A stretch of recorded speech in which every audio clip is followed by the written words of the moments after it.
You're very much welcome to this channel. My name is Skylanta, Uganda, and today you have the opportunity to see a broader barrier. As I got back home, I decided, let me show you what my everyday life is like. Let me show you the new people you would not have known. Like for example, today we have a lady here. She's called Rita. She knows better. She's called Rita, and she's one of the only YouTubers I know from Bara. If you're there and you're a YouTuber from Bara, I would love to know you. But I know this one. She does only cooking, the things I like. So introduce yourself. My name is Rita. My name is Rita, and I am a nurse professionally, though I'm not practicing. And I love cooking. I mean, who doesn't? I love food, so I love cooking. Food that I love to eat. Mm-hmm. Yeah. So Rita today is going to to give us a walkthrough of how she makes a certain type of food that Ugandan men love. Yeah, that's right. Yeah, so please, let's give her a moment. So today we are going to make some chicken stew. We are going to use the local chicken from the local farms. We rear them here around in our homes. And then we'll make some vegetable rice. That is so easy to make. That's why we have chosen these ones that are easy to make and really tasty. Yes, how comes of all things you chose chicken and rice? Who doesn't love chicken? Who doesn't love chicken? Anyone loves chicken. Ugandan men and chicken, eh? Ugandan men and chicken. Very good, old chicken, yeah. The thighs, the drumsticks. Don't talk about thighs. Okay, let's jump into the video, ladies and gentlemen. So making the local chicken stew, we will need some of the locally available ingredients, which will include onions, the red onions. We have some garlic cloves. We have some capsicum, the green peppers. The green peppers. I thought all of them are green peppers to me. That is why I say the green peppers. Though this is red and this is yellow. Yes. But you have to specify in case you're a new chef or you want to cook something new. When you go to the market, you need to specify and say, I want a red bell pepper, a yellow bell pepper, and a green pepper. These ones they're actually different. They all bring a whole different taste in the stew. Nice. And then we'll need the tomatoes. Obviously. So, that one, even me, I know it. We will need the carrots to bring in that crunchiness in the stew, so it's not so flat. Yeah. And some cooking oil, and of course the chicken. And then we have these ones. Oh my God, the miracle workers.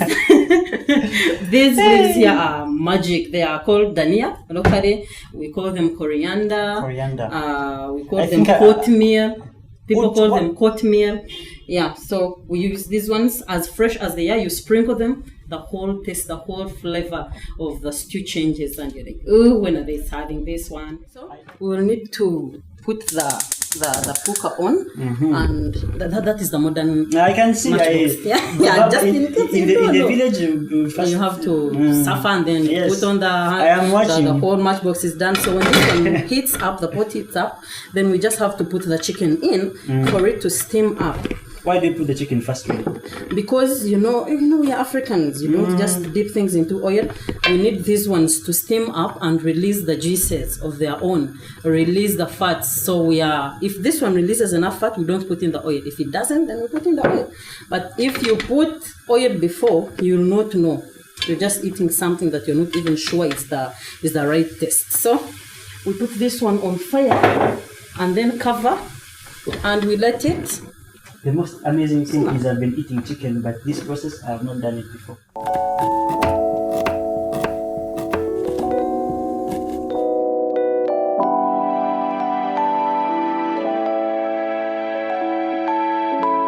Okay, so this has been cooking for some minutes now. We need to check on it and see how far it has gone. You can see it has changed the color. And but it's now whitish. Yeah, because chicken is white meat. That's why it has turned whitish. And if you realize in the beginning it had nothing on the pot, but there are some juices now, you can see. The local chicken doesn't usually have a lot of fats, so we need to turn this so that all the fats can cook evenly. They feel the same heat, balance the... Feeling the heat. Yeah. Chicken is good if prepared in a non-stick pan, because usually it will go on the pot, and when you're going to turn it, it stays. So now what happens when you have these normal saucepans? You can also cook in it, but if you can afford the non-stick pots, then I mean, you can just go for those ones. They are the best to cook with. And we have one of these at home. I don't know. They are a bit costly, but you Yeah. just once you can do it. So we let that again cook for some minutes.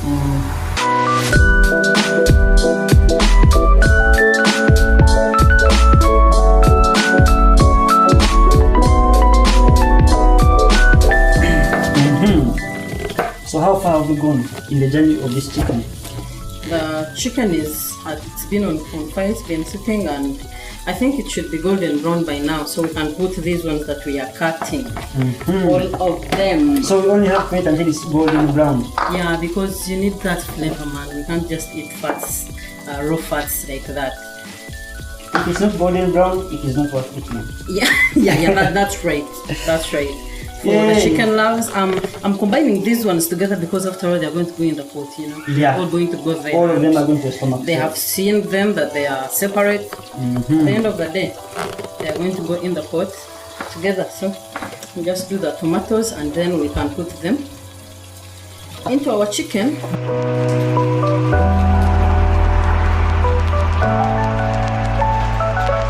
So, as we make our meal today, I thought we should give the people who are watching a glimpse of the history of women in Africa, especially Uganda, and the current woman in Uganda. So, long time ago, our mothers did they say for our mothers or only for our fathers?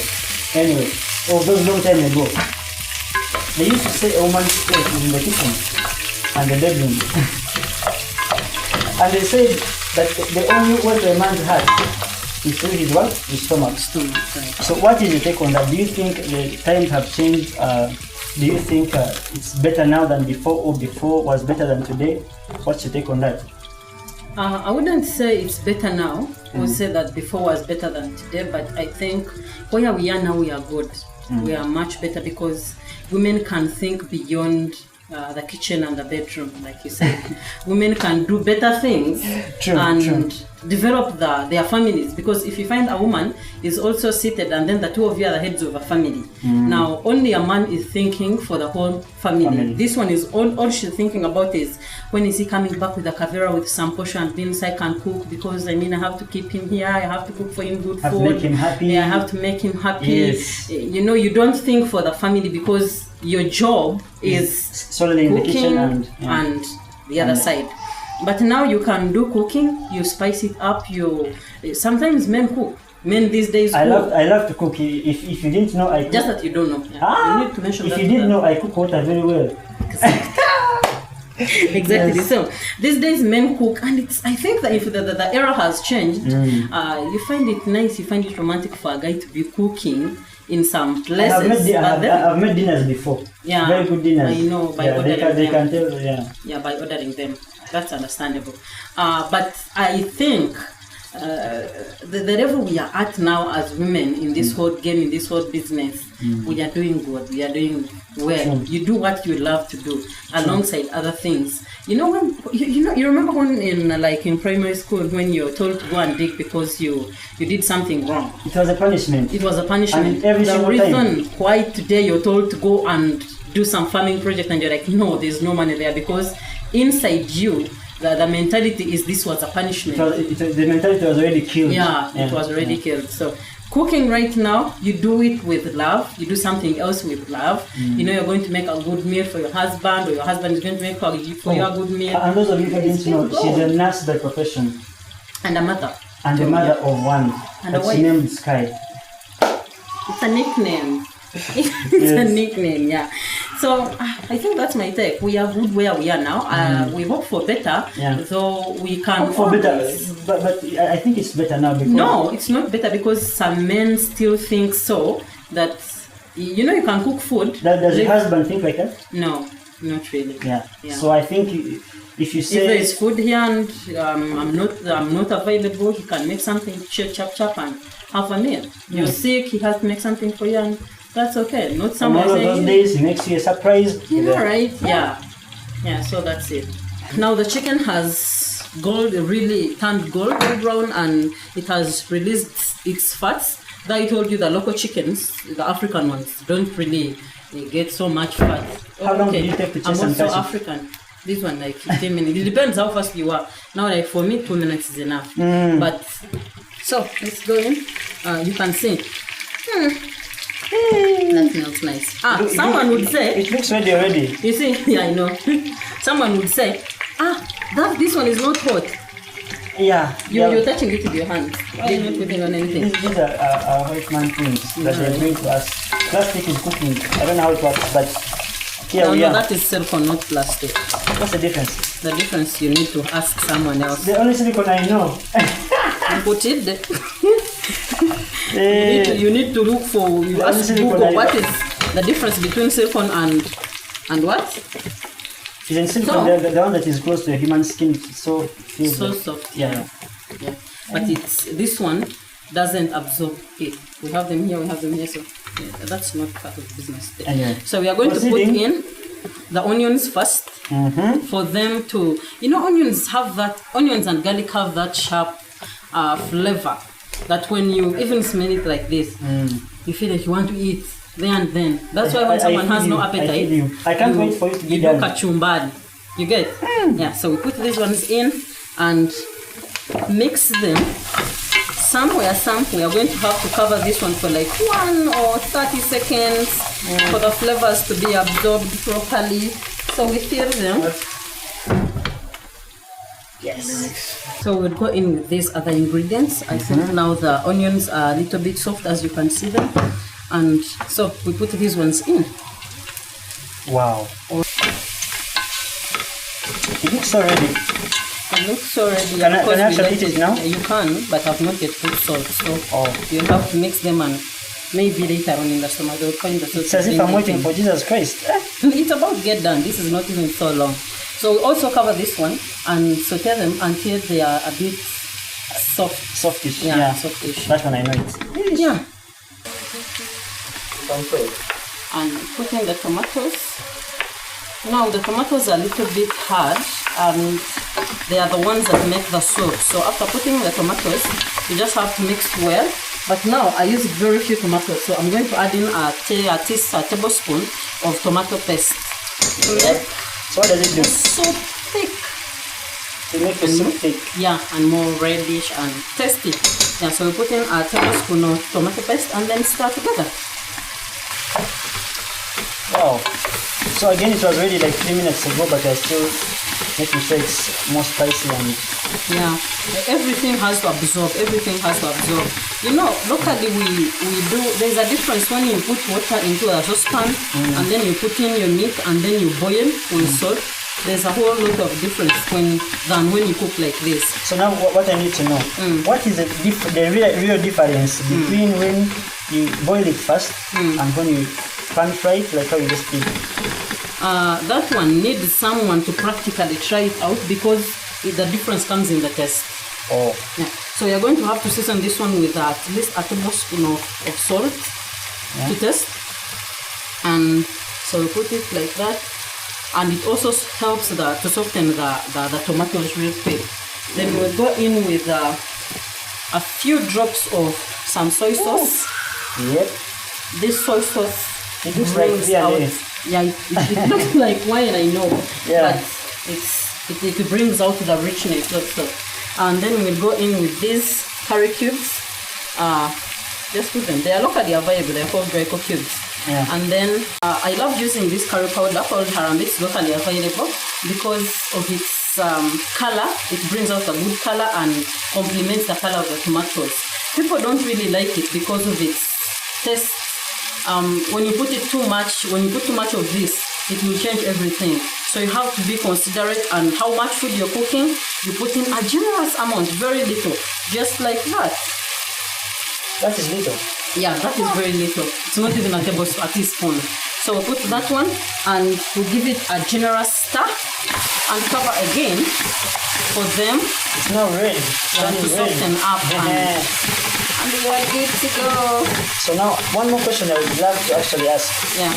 You know, when we were growing up, many African families, all of them, The girls are always taught to do the cooking, to do the housework. Like I said not originally, like I said before, like how they are trained to be the women of the house.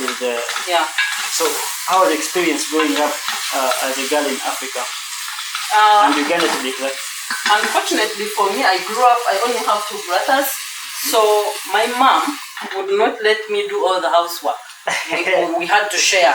Yes. Plus, I'm also big-headed, really. You cannot just tell me to cook while you sleep and do nothing, totally. But that's what you're supposed to do. I'm not supposed to do that. That is just a mentality. I'm not supposed to do that. I'm not supposed to cook for you. Usually we say I'm not supposed to cook for you because I'm not your wife. But I mean, still the same thing. You're still a woman. But I'm not supposed to be doing that as a mother. If I ever get a girl child or I already have a son, they have to grow up doing the same things. They have to know what to do at a particular time. But if you're stranded, you're the only person there and you're male. And I'm not going to cook because there's no female to cook for me. So you're saying no. You're going to teach your son to literally do everything. Of course, you cannot. Which I think is ideal anyway. Yeah, it's ideal because if I'm the cooking nurse, you're the son of the cooking nurse. What are you doing building? You need to know how to cook. You need to know how to do these things. So in all my stews, I love adding this coconut milk powder because it brings out the nutty taste. Nuts, if you know nuts, like brown nuts or coconuts, it brings out that nutty taste. So I put also a generous amount of this powder, just like this, maybe a tablespoon or more. She's doing it the African way. The African way. You're not going to measure nothing. You just have to know. If you're African, you need to know your ancestors should be somewhere whispering. That's enough. That's enough. Yeah. So we put this and then give it a stir, and then we are good to put in our water. Or if you had pre-boiled this one, or if you have pre-packed chicken broth or whatever it's called. That one. Yeah, that one. The chicken soup that is prepared before this. Usually they boil the chicken and then that water you put it aside. So after doing all this process, you just put in that water to make the soup. So now we are just going to go in with the water and make the stew. Oh yes. And we're so close. Business is done. I can feel it. We are so close.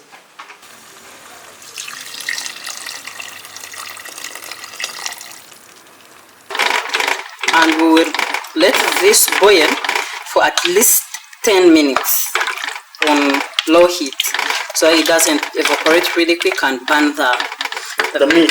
Yes. You burn the meat, I walk away. Simple. Yeah. You know how you taste the salt in the African? You put on your hand. It tastes like that. And that is how you did the African way. If you find a woman who doesn't do that and she's saying she's African, half Mnyarwanda, Selayo. half Muganda, they are half Ethiopia. So when the chicken is ready, we have our chopped coriander, kotimil or dania.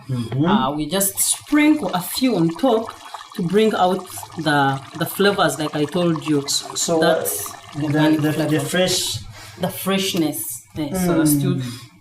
Nice. Again, yes. Yeah, I feel you. But yeah, so it's taking forever. It's done. It's actually done. We are just serving in like 1 or 2 minutes. How are your enzymes getting great? I know.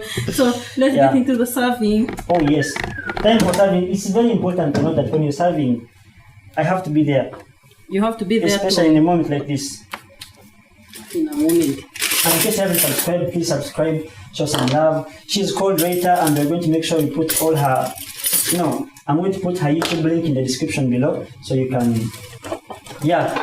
so you can see. Also, if you have anything you want to know about Mbara, maybe there's something I definitely missed out because I've just started this in Mbara, please let me know so that we can build this together and make it beautiful.